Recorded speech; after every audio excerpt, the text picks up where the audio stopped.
जिस नाम से पूरा धनबाद कांप उठता था, जिसकी कहानी पर बनी थी बॉलीवुड की सबसे खतरनाक फिल्म गैंग्स ऑफ वासेपुर। वो नाम है फहीम खान। 16 साल बाद वही फहीम खान अब जेल से बाहर आने वाला है। जी हाँ, झारखंड हाई कोर्ट ने उसके रिहाई का आदेश दे दिया है। ये वही फहीम खान है जिसकी जिंदगी गैंग्स, गोलियां और गैंगवार से भरी रही, जिसके खिलाफ एक वक्त में पुलिस भी घबराती थी। लेकिन अब उसकी कहानी ने लिया है एक नया मोड़। 75 साल की उम्र में फहीम खान अब फिर से खुले आसमान के नीचे सांस ले पाएगा। झारखंड हाई कोर्ट ने फहीम खान को जेल से रिहा करने का आदेश दिया है। जस्टिस अनिल कुमार चौधरी की अदालत ने सरकार को 6 हफ्ते के भीतर उसे छोड़ने का निर्देश दिया है। फहीम खान, जो पिछले 20 से 22 साल से जेल में बंद है, उसने नवंबर 2024 में अपनी रिहाई के लिए याचिका दायर की थी। अदालत में उसकी ओर से वकील शहबाज सलाम ने दलील दी कि फहीम की उम्र अब 75 साल से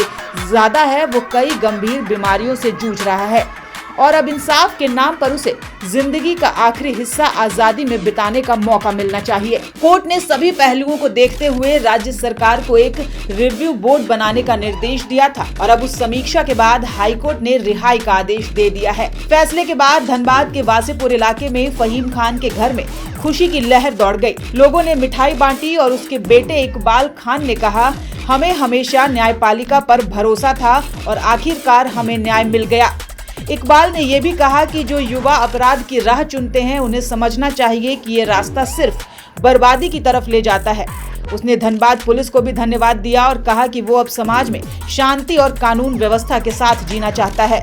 अगर आप गैंग्स ऑफ वासेपुर देख चुके हैं तो समझ लीजिए कि फहीम खान वही रियल लाइफ कैरेक्टर है जिसने उस फिल्म को जन्म दिया था। वो वासेपुर के गैंगवार का असली चेहरा था। 1980 के दशक में वासेपुर, धनबाद और झरिया में कोयले की राजनीति और अपराध का अड्डा था। यहाँ हर गली में किसी न किसी गिरोह का दबदबा था और उन्हीं में से एक नाम उभरा, फहीम खान। 1989 में सगीर हसन सिद्दीकी की हत्या हुई और उसी मामले में फहीम खान को सजा सुनाई गई। 2009 से वो जमशेदपुर के घाघीडीह जेल में बंद था। कहा जाता था कि जेल में रहते हुए भी उसका नाम वासेपुर में डर का पर्याय बना रहा। अब जब कोर्ट ने उसकी रिहाई का आदेश दिया है तो लोग पूछ रहे हैं, क्या वासेपुर की गलियों में फिर से वही दौर लौटेगा या फिर अब ये बूढ़ा डॉन अपनी बाकी की जिंदगी शांति से बिताएगा। फहीम खान के करीबी कहते हैं कि अब वो अपराध की दुनिया से दूर रहना चाहता है, लेकिन जो लोग वासेपुर को जानते हैं वो ये भी जानते हैं कि वासेपुर की कहानी कभी पूरी नहीं होती। हर दौर में एक नया चेहरा, एक नई कहानी वहाँ से निकल आती है। 16 साल जेल में बिताने के बाद अब 75 साल का फहीम खान जब जेल से बाहर आएगा तो शायद वासेपुर की गलियां उसे पहचान भी न पाए, लेकिन इतिहास हमेशा याद रखेगा वो नाम जिसने वासेपुर को नक्शे पर लाया था।